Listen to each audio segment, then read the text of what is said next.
This lady looks official.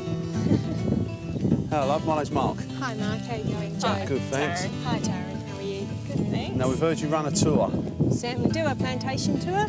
So good afternoon and welcome to the Bumbaks Family Plantation. I'll give you a little history on how the plantations came to be here in Carnarvon. Yeah. It was in the late 1800s that people started growing veggies, mainly for the townspeople and the pastoralists that surrounded the area. And so they started growing fruit and veggies in Carnarvon, but it wasn't until the 1930s that the industry really started to take off. And it took off with one box of bananas. Oh, God. So there was a guy, Mr. Buzolik, who actually planted the first banana trees, and when he produced a bunch of bananas that was good enough, he actually sent it down to the Perth marketplace. Now, it took 12 days to get down there by truck. Wow. Because there actually wasn't a road from Carnarvon to Geraldton, it was just a dirt track. From Geraldton to Perth, it was a little bit better dirt road, so it took 12 days to get down there. Right. So the bananas would have been well and truly bruised by the time Yeah, they got there, but they looked good when they left. So that first box of bananas down at the marketplace meant that Carnarvon could produce both fruit and vegetables. Carnarvon is really well known for their bananas. The Carnarvon banana has always been extremely popular. It is a much smaller and sweeter banana than the Queensland banana, and that's simply because of the length of time it actually takes to produce them. So I'll run through that cycle. Bananas begin their life as a little baby sucker, and it takes 15 months to grow into a fully mature tree with a flowering bunch on it. And if you look at that purple part there, that's actually the banana flower. Now it begins by pointing out with the leaves and is green in colour, and then as the flower begins to reach maturity it turns to that beautiful dark purple colour.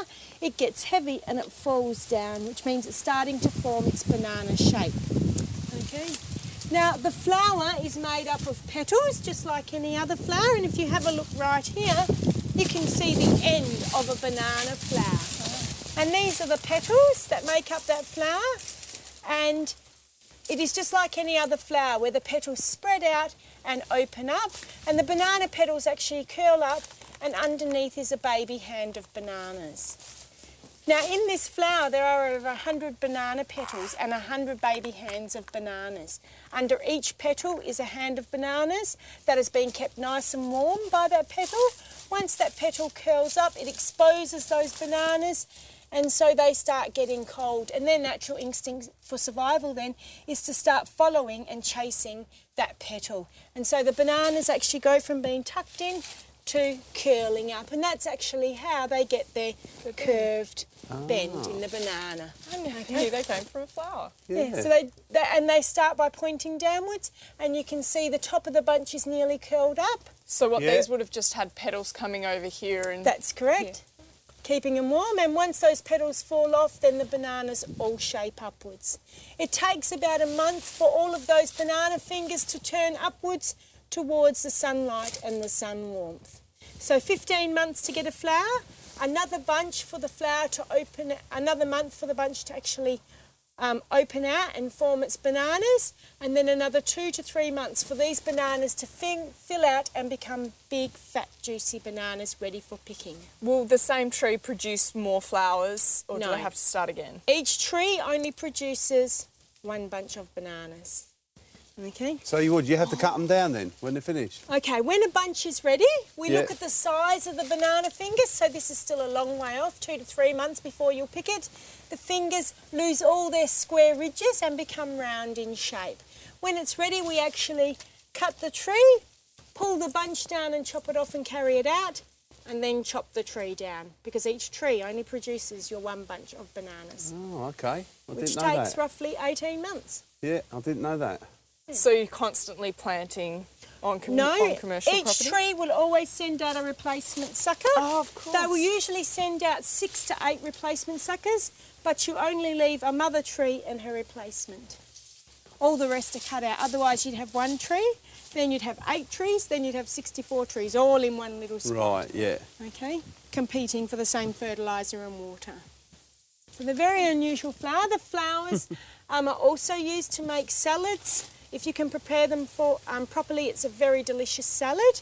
Over in Asia... And that's the petals, is it? That's all the petals, yep, tucked in inside there. We call that the flower. The Asians actually use the whole tree, so you'll quite often hear bananas referred to as a herb because they use all the tree for making papers and for cooking, and inside here is a lot of fibre that you can use for stitching with and things like that. Oh, so, okay. but over in Australia, we simply take the bunch of bananas. Yeah. And about how many individual bananas would you get on one tree? Roughly in a bunch, you can get anywhere up to 140 bananas. Most of your bunches weigh between 30 to 60 kilos. Really? Cool. So they're not light?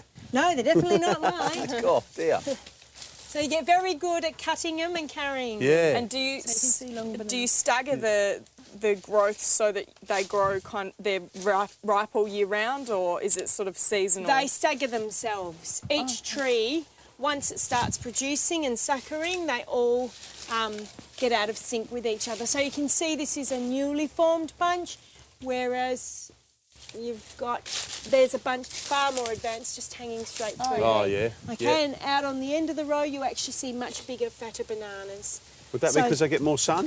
No, they're just at different stages. They're all just, they stagger themselves. Right, okay. So you'll plant the whole patch at once, but it will stagger itself. And so when people come out to pick them, they just have a look around and see So you what's would ready. walk through your patch every fortnight, picking off all the bunches as they reach maturity. Oh, okay. Interesting. Very good. I don't know. I'll look at the banana different now when I see one. And you know that we don't actually waste our time bending them.